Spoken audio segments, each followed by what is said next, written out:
Bonsoir, ravi de vous retrouver sur Al24 News et un nouveau numéro de Réal Politique.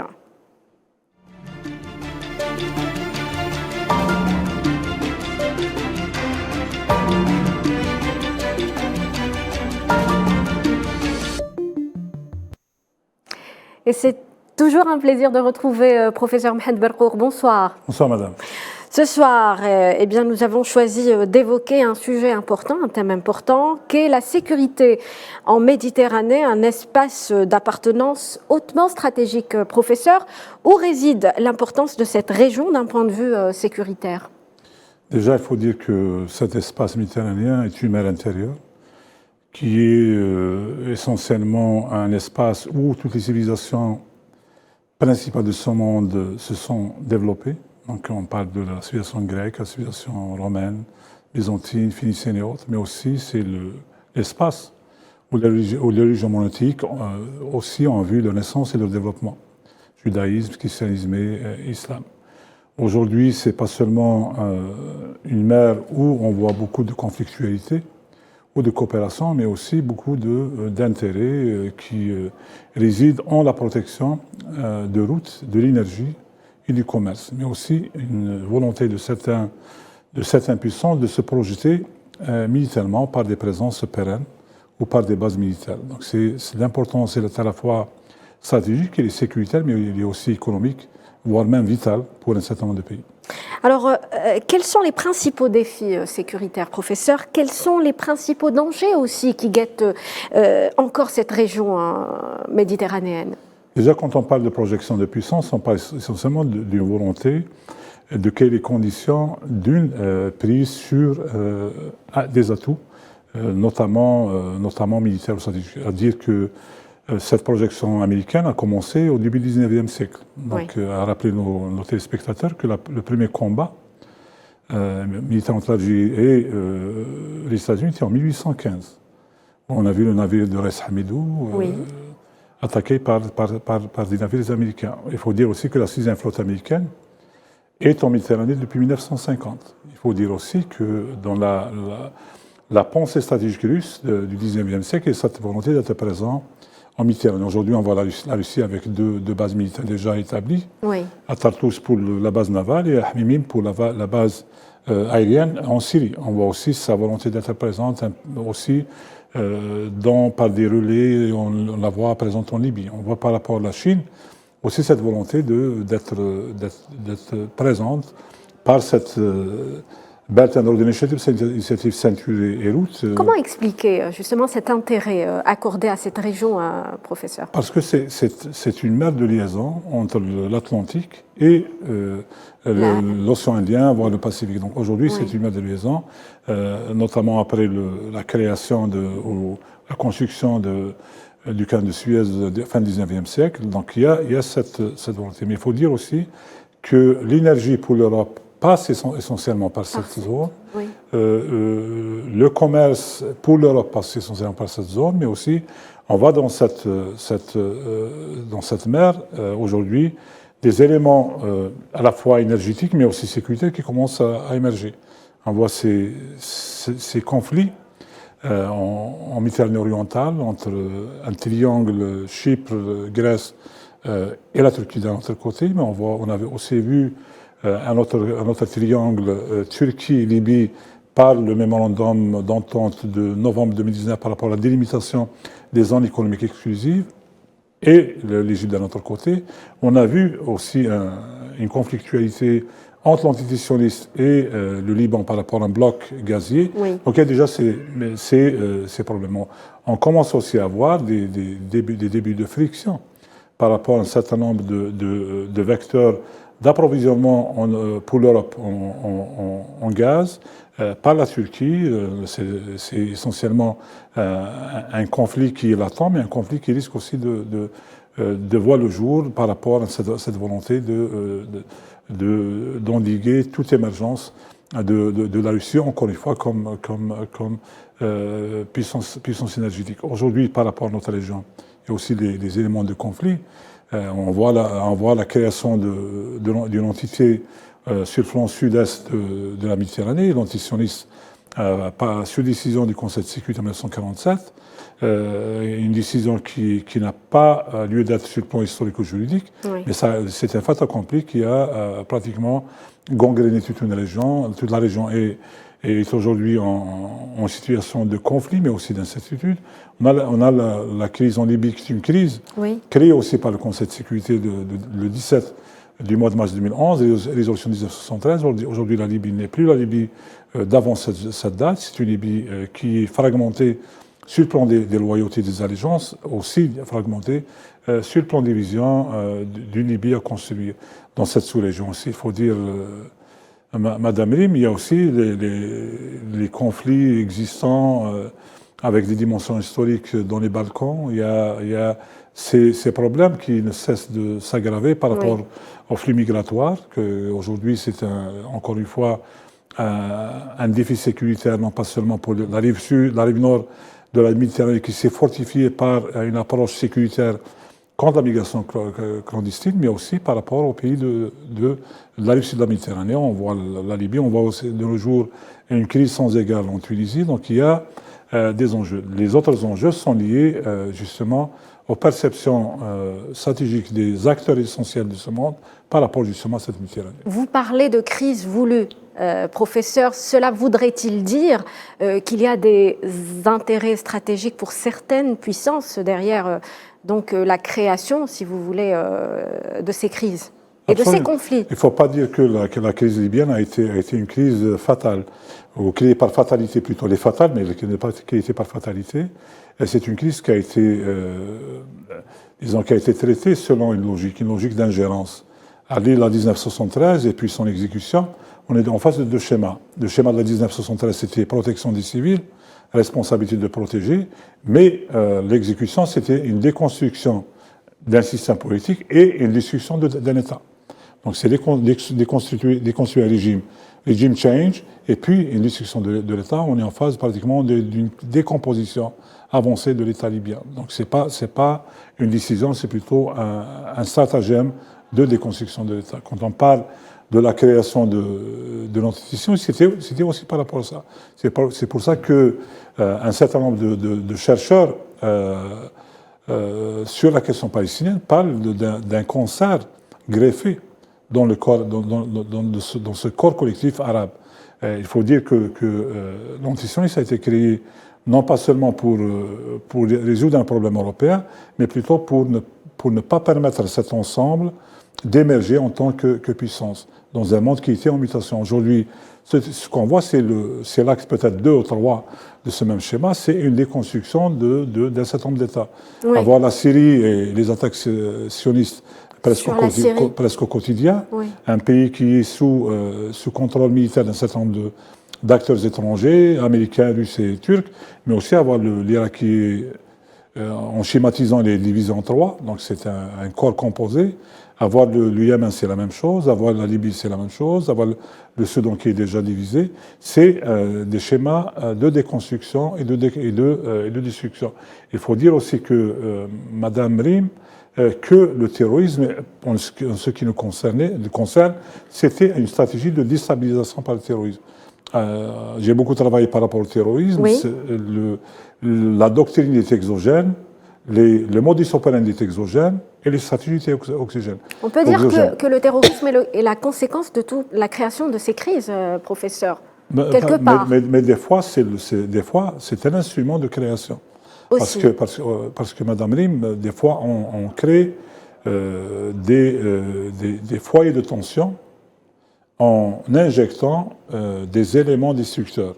Ce qui a été fait en Algérie, on avait eu entre 800 et 1400, ce sont des chiffres américains, de combattants étrangers qui activaient en Afghanistan, qui étaient des acteurs essentiels de la crise et du terrorisme en Algérie. Il faut dire qu'aujourd'hui, en faisant une lecture comparative de la Syrie, c'était aussi la même chose. On a vu un transfert de 30 000 combattants étrangers de presque 100 pays dans ce pays. Oui. Aujourd'hui, juste à lire déjà les différentes conclusions du sommet de l'Union africaine, on est en train de tirer un son d'alarme par rapport justement à la prolifération de ces acteurs. Oui. Donc dans la région, notamment le flanc sud de la Méditerranée, il y a toujours ces risques justement de prolifération de terrorisme.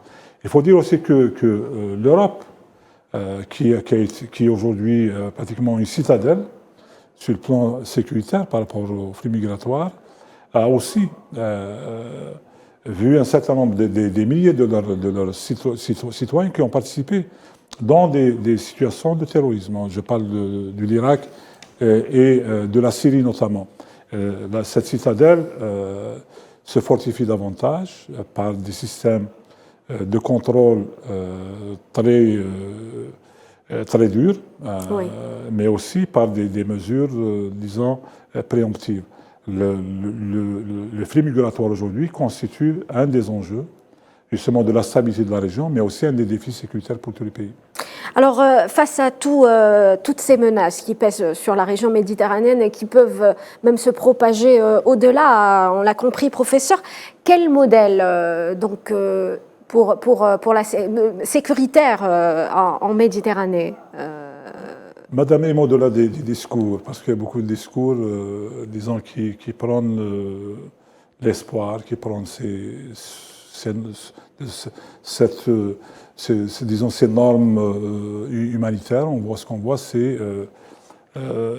plus de pauvreté au sud, plus de concentration de la richesse au nord. On voit aussi, à lire même des statistiques, soit de la Banque mondiale par rapport au PIB, donc les PIB comparatifs, ou par rapport aux EDH, donc du PNUD, il y a toujours ce gap est en train de s'accroître. Donc, oui. La notion de prospérité partagée, esprit de Barcelone, n'est pas vraiment une réalité. Et il faut dire aussi qu'aujourd'hui, malgré la pluralité des constructions stratégiques en Méditerranée, il y a toujours ces problèmes d'insécurité. Oui. Constructions stratégiques qui ont commencé en 1975 avec la conférence d'Helsinki, la création de l'OSCE, l'Organisation de la sécurité et de la coopération en Europe.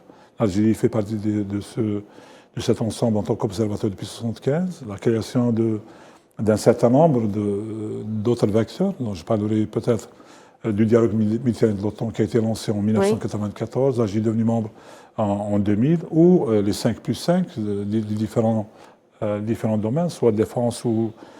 On va revenir sur ce volet coopération, mais si on comprend bien, professeur, d'après ce que vous venez de dire, l'impact de ces menaces sécuritaires en Méditerranée n'est pas le même entre la rive nord et la rive sud. Absolument. Oui. Parce que les conditions ne sont pas les mêmes. Quand on parle de ces menaces, on voit aujourd'hui les Européens qui sont en train d'agir, pas en amont, mais en aval, par rapport à des problèmes sécuritaires, par exemple, en installant des bases militaires. Mais sans pour autant adresser les véritables sources de ce flux migratoire, à savoir la stabilité, à savoir la coopération, la prise en charge des problèmes des jeunes. C'est créer des filtres pour éliminer toute probabilité de flux migratoires vers ces pays. Les raisons sont connues, c'est une volonté de ne pas voir émerger une opposition dite d'extrême droite, mais on voit l'extrême droite en France, en Allemagne, même en oui. Italie. Mais d'un autre côté, on voit les solutions que préconisent les institutions internationales, notamment l'aide au développement, ne sont pas appliquées. Donc aujourd'hui, ce qu'on voit, il y a plus de pauvreté au sud, notamment au sud de ces pays, disons, du flanc sud de la Méditerranée, notamment les pays du Sahel, et de plus en plus de protectionnisme au sens sécuritaire, donc contre les flux migratoires au nord. Ce qu'on voit aussi, c'est par rapport à cette émergence de la droite, l'extrême droite, c'est aussi l'émergence de discours de la haine, notamment l'islamophobie ou contre la xénophobie contre les étrangers. Donc il y a deux types d'approches. Ces approches ne convergent pas. Deux types de réalités qui ne convergent pas aussi. En parlant de sécurité, professeur, j'aimerais évoquer avec vous le rôle de l'OTAN. On sait que l'Europe compte pour sa sécurité sur l'OTAN. Est-ce que cela pourrait représenter un modèle de sécurité? Je ne le crois pas, parce que l'OTAN est une organisation qui œuvre pour la sécurité euro-atlantique, notamment les 30 pays membres de cet espace. C'est un levier d'influence entre les mains des États-Unis. On le voit très clairement dans cette crise en Ukraine, dans ce conflit en Ukraine. Oui. C'est un instrument de projection de puissance, on le voit clairement dans cette logique de l'Asie-Pacifique. Mais en Méditerranée, comme je disais, il y avait cette initiative prise par l'ancien secrétaire général de l'OTAN, Willy Claes, en 1994, le dialogue méditerranéen de l'OTAN, qui visait à associer un certain nombre de pays dans des approches non pas de sécurité collective, mais plutôt de sécurité partagée, par l'application de l'article 4 du traité de Washington. Donc, c'est les activités, les 23 activités en dehors de l'article 5 qui est sécurité collective. Attaque contre un pays membre veut dire attaque contre tout le bloc de l'OTAN. Dans ces 23, il y a cette volonté de construire des capacités, de faire la diplomatie publique, mais j'estime que le rôle de l'OTAN, c'est plutôt la préservation à la fois de l'hégémonie américaine, oui, mais aussi de préserver un sens euro-atlantique de la sécurité. Donc on sait qu'une concertative de la Méditerranée, elle reste essentiellement tributaire de choix nationaux, mais aussi de l'impact à la fois des ingérences étrangères, notamment européennes, dans un certain nombre de pays, le cas de la Libye, oui, aussi le cas du Soudan, les pays du Sahel, oui, et aussi tributaire de ces enjeux stratégiques entre les puissances actuelles et les puissances émergentes. Avant de parler de coopération, j'aimerais... donc, vous avez parlé du conflit ukrainien, et on le sait depuis le déclenchement de ce conflit, le monde est en train de vivre une bascule stratégique donc majeure, avec de nouveaux équilibres, on va dire, géopolitiques. Selon vous, quels sont les nouveaux rapports dans cette région, les nouveaux rapports de force dans cette région méditerranéenne? Il faut dire, Madame, que l'Europe, de par sa boussole stratégique, est arrivée à une conclusion que sa sécurité dépend de la préservation de l'Alliance Atlantique. Donc, il y a une dépendance à la fois sécuritaire et stratégique par rapport à l'OTAN.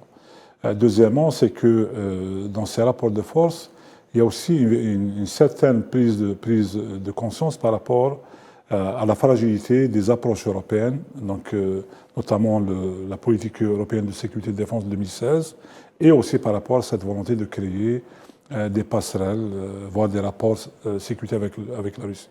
Donc il y a une conscience par rapport à la fragilité au sein de l'Europe même. Donc l'impossibilité de construire cette maison européenne, oui, chère à Kohl, aux Allemands et aux Français, aux Anglais, oui, aux Anglais aussi, Français, aux Anglais notamment. Donc c'était Thatcher, Kohl et puis Gorbatchev. C'était cette maison européenne.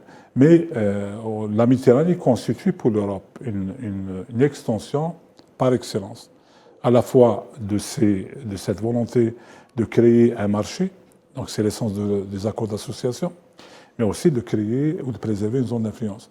Par rapport aux États-Unis, elle constitue, comme je disais, un espace, la Méditerranée, un espace important dans sa stratégie mondiale, notamment sur le plan naval. C'est pour ça que la 6e flotte est à nos portes depuis, oui, 1950. Pour la Russie, c'était le rêve des tsars, être présent militairement dans cette mer douce. Aujourd'hui, ils sont présents par deux bases militaires. Pour les Chinois, c'est une route.